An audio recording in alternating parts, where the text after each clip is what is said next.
పిల్లలు కావాలనే మీ కలను నెరవేర్చుకోండి. మొదటి కన్సల్టేషన్, మొదటి స్కానింగ్ ఉచితం. వివరాల కొరకు హెగ్డే ఫెర్టిలిటీని సంప్రదించండి. నమస్తే అలగిరి రవీంద్రనాథ్ గారు. నమస్తే అండి ఉష గారు. మన్మోహన్ సింగ్ గారు మాజీ ప్రధాని అని మనం చెప్పొచ్చు. 10 ఏళ్ళు ఆయన దేశానికి చేసిన ఏదైతే సేవ ఉందో మరవలేనిది. నిన్న రాత్రి ఆయన మరణం నిజంగా తీవ్ర దిగ్భ్రాంతికి గురి చేసిందని చెప్పొచ్చు తెలుగు ప్రజలను. ఎస్పెషల్లీ ఆర్థిక వ్యవస్థ బలోపేతం అవ్వడానికి ఆయన ముఖ్య పాత్ర వహించారని చెప్పడంలో అతిశయోక్తి లేదు. ఆయన జీవిత చరిత్ర గురించి మనం తీసుకున్నా, ఆయన దేశానికి చేసిన సేవల గురించి మనం మాట్లాడుకున్నా ఎనలేనివి.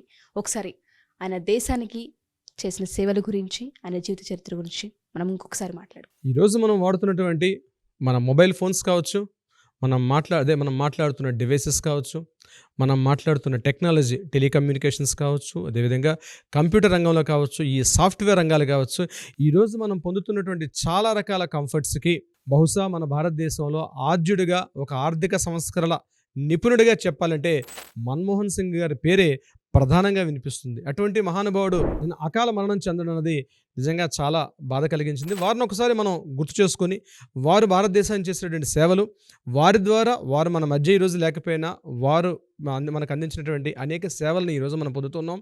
సో డెఫినెట్గా వారి గురించి మనం చర్చించుకోవాలి, వారి గురించి మనం కొంత సమయాన్ని కేటాయించుకోవాల్సిన అవసరం కూడా ఉంది ఉష గారు.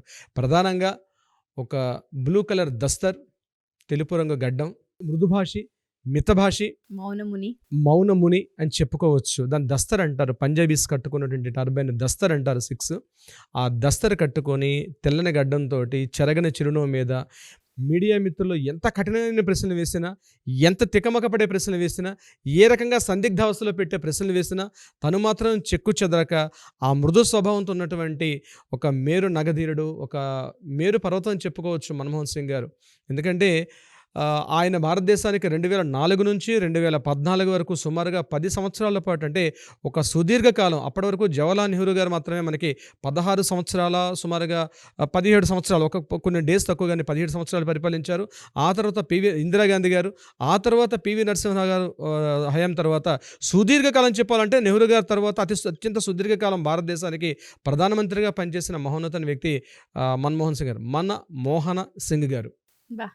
ఎందుకంటే అందరి మనసును కూడా ఆయన అలా మోహనంగా పొందారు కూడా, మన మనసులను కూడా ఒక ప్రధానమంత్రిగా. ఎందుకంటే ఆ సమయంలో భారతదేశం 1990 నాటికి భారతదేశ పరిస్థితులకి మనం ఒక్కసారి నెమరు వేసుకోగలిగితే, భారతదేశం అటు నిరుద్యోగంతో, ఎటువంటి సంస్కరణ లేకుండా, ఆర్థికంగా భారతదేశ యొక్క ద్రవ్యోల్బణం ఎక్కడికో పెరిగిపోయి, సమకాలీన ప్రజలకి తిండి అంటే ఆహార పానీయాలు కూడా అందుబాటులో లేనటువంటి అత్యంత క్లిష్టంగా ఉన్నటువంటి 1990s.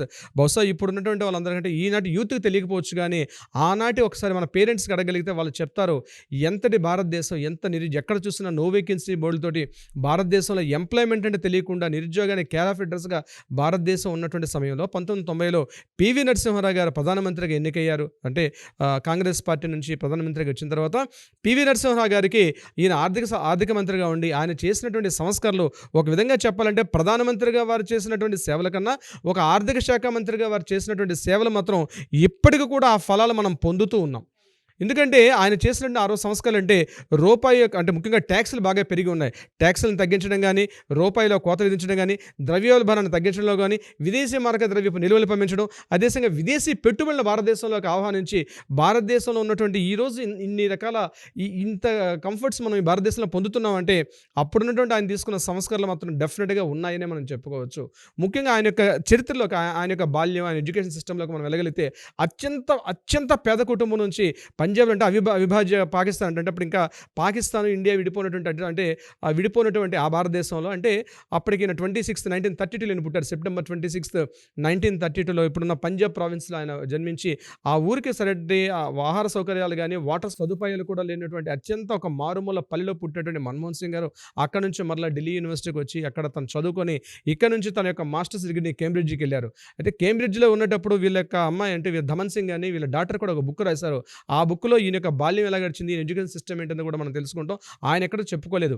ఆ బుక్ ద్వారా మనకు తెలిసిన విషయాలు ఏంటంటే, దమన్ సింగ్ గారు మాట్లాడినటువంటి ఆవిడ రాసిన బుక్ ప్రకారం అప్పటికి మినిమం లండన్లో చదువుకునేటప్పుడు, కేంబ్రిడ్జ్లో చదవాలంటే ఖచ్చితంగా ఎవ్రీ మంత్ 600 pounds అవ్వాలనుకుంటే, కేవలం అప్పుడు స్టేట్ గవర్నమెంట్ మాత్రం ఒక 120 pounds మాత్రమే ఆ యూనివర్సిటీ అందజేస్తున్నప్పుడు మిగిలిన ఫండ్కి లేక సబ్సిడీ కోత ద్వారా వచ్చినటువంటి అమౌంట్స్ ద్వారా ఆయన, అంటే గవర్నమెంట్ ఇచ్చేటువంటి ఆ సబ్సిడీ బియ్యం అంటారు, వాటి ద్వారా తీసుకుని రేషన్ తెచ్చుకొని ఆయన మరలా అత్యంత బీదరికం నుంచి బయలుదేరి అదేవిధంగా మళ్ళీ ఈయన ఆక్స్ఫర్డ్కి వెళ్ళి అక్కడ ఆక్స్ఫర్డ్లో ఆయన డిలీట్ చేసి కంప్లీట్గా ఒక ఫైనాన్షియల్ ఒక ఎకనమిస్ట్గా కంప్లీట్ చేసుకున్నటువంటి మన్మోహన్ సింగ్ గారు భారతదేశానికి రావడం. వచ్చిన తర్వాత ఆయన అంచెంచెలుగా ఒక్కొక్క మెట్టుకు దిగుతూ 1990 వరకు రిజర్వ్ బ్యాంక్ ఆఫ్ గవర్నర్గా పనిచేశారు.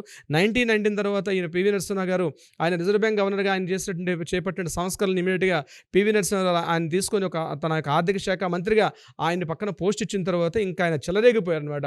భారతదేశం అప్పుడు కటిక దారిద్ర్యాన్ని అనిపిస్తున్న భారతదేశాన్ని తన సంస్కరణల ద్వారా భారతదేశంలో ఈరోజు అనేక రూపకల్పనలు చేశారు. ఎన్నో సంస్థలను భారతదేశంలోకి తీసుకొని రావడం జరిగింది. దీని మీద కొంతమంది విభేదిస్తారు, కానీ ఆనాటికి ఆ రకంగా ఆయన చర్యలు తీసుకోకపోతే భారతదేశం ఈరోజు ఇంకా వెనుకబడి ఉండేది. దాని తర్వాత మళ్ళీ 1990 తర్వాత ఐకే గుజరాల్ గారు ప్రధానమంత్రిగా అయ్యారు. 99లో జరిగిన ఎలక్షన్స్లో ఈయన ప్రధానంగా చాలా సపోర్ట్ చేశారు. అంటే 19 ఎలక్షన్స్లో కూడా ఓడిపోయారు. తర్వాత 2004 ఎలక్షన్స్లో అంటే 2004లో వచ్చిన ఎలక్షన్స్లో ఈయన రావడం జరిగింది. అయితే అప్పటికి సోనియా గాంధీ గారు, ముఖ్యంగా రాజీవ్ గాంధీ గారి యొక్క మిస్సెస్గా ఉన్నటువంటి సోనియా గాంధీ గారికి పూర్తిగా ప్రధానమంత్రి అవుతారు అనుకున్న సందర్భంలో తనకున్నటువంటి వ్యక్తిగత కారణాలు, అదేవిధంగా ఇటలీ యొక్క పౌరసత్వం ఉన్నటువంటి వ్యక్తిగా చాలామంది అప్పుడు మేధావులు యాక్సెప్ట్ చేయనప్పుడు కొన్ని కారణాంతరాల వల్ల, దానికోసం చెప్పడం ఒక పెద్ద ఎపిసోడ్ అవుతుంది, సోనియా గాంధీ గారు రాని సందర్భంలో ఇమీడియట్గా ఆ ప్లేస్ని ఫిల్ఫిల్ చేశారు. మన్మోహన్ సింగ్ గారు ప్రధానమంత్రిగా 2004లో రావడం జరిగింది. ఈయన 2004లో ప్రధానమంత్రిగా వచ్చిన తర్వాత ఈయన చేసినటువంటిది ప్రధానంగా ఏం చెప్తారంటే, ఈయన సోనియా గాంధీ గారికి అత్యంత విధేయుడిగా పనిచేశారు. ఏ చిన్న పనులు కావాలన్నా సోనియా గాంధీ గారితో టోటల్ పవర్స్ ఉండేవి.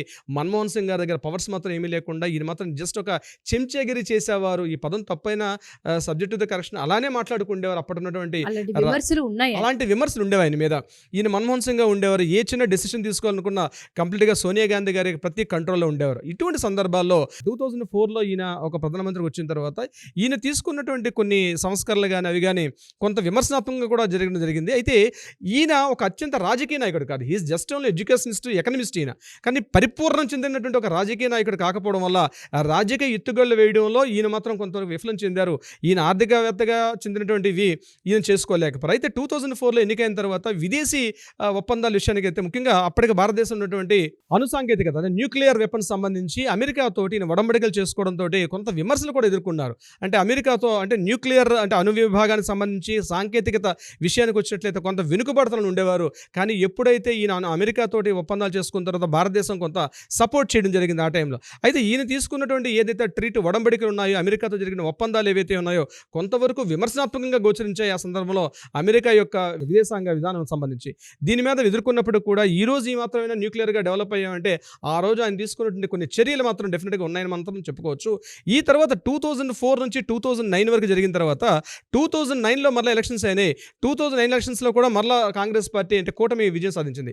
ఇక్కడ మాత్రం ముఖ్యంగా 2009లో వచ్చినటువంటి ఈయన మరలా పవర్లోకి వచ్చిన తర్వాత తన కింద ఉన్నటువంటి రాజకీయ నాయకులు చేసేటువంటి అనేక కుంభకోణాలకి ఈయన మాత్రం ప్రత్యక్ష సాక్షిగా అయిపోవడం, ఎవరు ఏం చేస్తున్నా ఈయన మాట్లాడకుండా మౌనంగా ఉండిపోవడం అనేది మౌనం అనేది చాలా మంచిది. కానీ కొన్ని సందర్భాల్లో ఈయనకి మళ్ళీ చుట్టుకుంది. ముఖ్యంగా బొగ్గు కుంభకోణానికి వచ్చినట్లయితే 2015లో కోర్టు నుంచి ఈయనకు సమన్స్ కూడా రావడం జరిగింది. కోర్టు ముందు ఈయన ఒక దోషిగా కూడా నిలబడడం జరిగింది. 2015లో ఈయన ప్రధానమంత్రిగా దిగిన తర్వాత ఈయన కోర్టు ముందు కూడా ఈయన ఎదుర్కోవడం జరిగింది, కోర్టు యొక్క సమన్స్ను కూడా.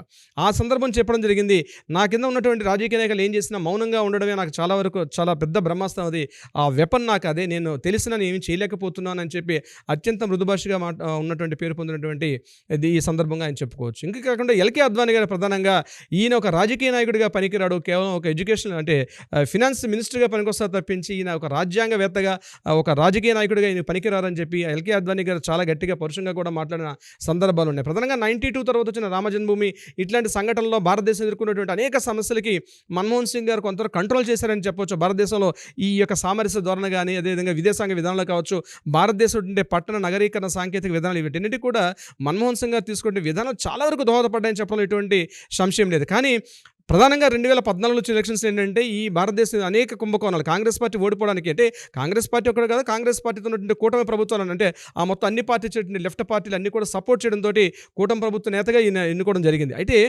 ఈయన టైంలో జరిగిన అనేక కుంభకోణాలు, కొన్ని వందల కుంభకోణాలు జరిగాయి, చిన్న కుంభకోణంతో సహా పెద్ద కుంభకోణాలు.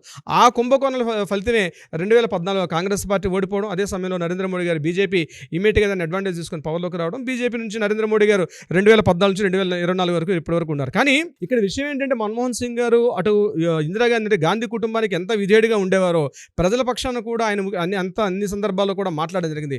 ముఖ్యంగా కరోనా సమయం వచ్చినప్పుడు ఆయన ముఖ్యంగా 3 సూచనలు చేశారు. భారతదేశం అత్యంత దయనటువంటి ఈ పాండమిక్ సిచ్యువేషన్ ఎదుర్కొంటుంది, దీనికి సూచన చేయమని చెప్పి మీడియా ప్రతినిధులు అడిగిన ప్రశ్నలకు సమాధానంగా ఆయన 3 ప్రశ్నలు చెప్పారు. ముఖ్యంగా ప్రత్యక్ష నగదు ఏదైతే ఉందో డైరెక్ట్గా పబ్లిక్ అమౌంట్ ఇవ్వమని చెప్పడం జరిగింది.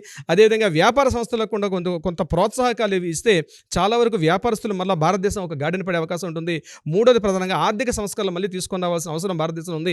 ఎవ్రీ 30 yearsకి ఒకసారి భారతదేశంలో మార్పులు జరుగుతుంటాయి కాబట్టి మేము 92లో చేసిన సంస్కరణలు మళ్ళీ 2024-20 వచ్చేసరికి కొన్ని మార్పులు చెందుతున్నాయి కాబట్టి భారతదేశంలో మళ్ళీ ప్రధానంగా ఆర్థిక సంస్కరణలు తీసుకోవడం వల్ల భారతదేశ వ్యవస్థ అనేది మళ్ళీ ఒక గాడిన పడే అవకాశం ఉంటుందని చెప్పి ఈరోజు ఇన్ని రకాలుగా ఇన్ని సదుపాయాలు ఇన్ని కంఫర్ట్స్ అటు రోడ్డు కావచ్చు, రైల్వేస్ కావచ్చు, లేకపోతే టెక్నాలజీ పరంగా కావచ్చు, కంప్యూటర్స్ కావచ్చు, ఈ సిస్టమ్స్, టెలికమ్యూనికేషన్స్ ఈరోజు మా తరం ముఖ్యంగా 90sలో మేము చదువుకునే టైంకి ఇప్పుడున్నటువంటి మా పిల్లల తరానికి వచ్చేసరికి ఇన్ని కంఫర్ట్స్ అనిపిస్తున్నారంటే ఆ రోజు పివి నరసింహారావు గారి ఆధ్వర్యంలో ఉన్నటువంటి అంటే పార్టీలను మనం పక్కన పెట్టగలిగితే ఆ రోజు ఆయన తీసుకునే ఇనిషియేటివ్ స్టెప్స్ ఏవైతే ఉన్నాయో ముఖ్యంగా విదేశాంగ విధానం అన్నది ఏదైతే ఆయన తీసుకున్నారో ఆ విదేశాంగ విధానం అన్నది ఈరోజు ఆ ఫ్రూట్స్ అని అనిపిస్తున్నారు. ఈరోజు ఆ రోజు మాకు ఆ ఫ్రూట్స్ అందలేకపోయినా ఆ ఫ్రూట్స్ అనేవి ఎగైన్ మళ్ళీ 2005, 2010, 2015లో ఆ ఫ్రూట్స్ అనేవి ఇప్పుడు జనరేషన్ కంప్లీట్గా ఎంజాయ్ చేస్తున్నారు. సో మళ్ళీ అటువంటి మహానుభావుడు భారతదేశం మళ్ళీ పుడతారంటే డెఫినెట్గా ఆ ప్లేస్ మళ్ళీ ఎవరు కూడా మళ్ళీ ఫిల్ఫిల్ చేయలేనటువంటి ఒక ప్రత్యేక స్థానం మన్మోహన్ సింగ్ గారికి భారతదేశ యొక్క చరిత్రలో ఆయనకంటే ఒక ప్రత్యేక స్థానాన్ని ఏర్పాటు చేసుకున్నారు. ఆ మహానుభావుడికి ఈ వేదిక ద్వారా మరొకసారి ఆయనకి నివాళులు అర్పిస్తూ thank you so much Usha గారు. థ్యాంక్ యూ అండి. Thank you so much.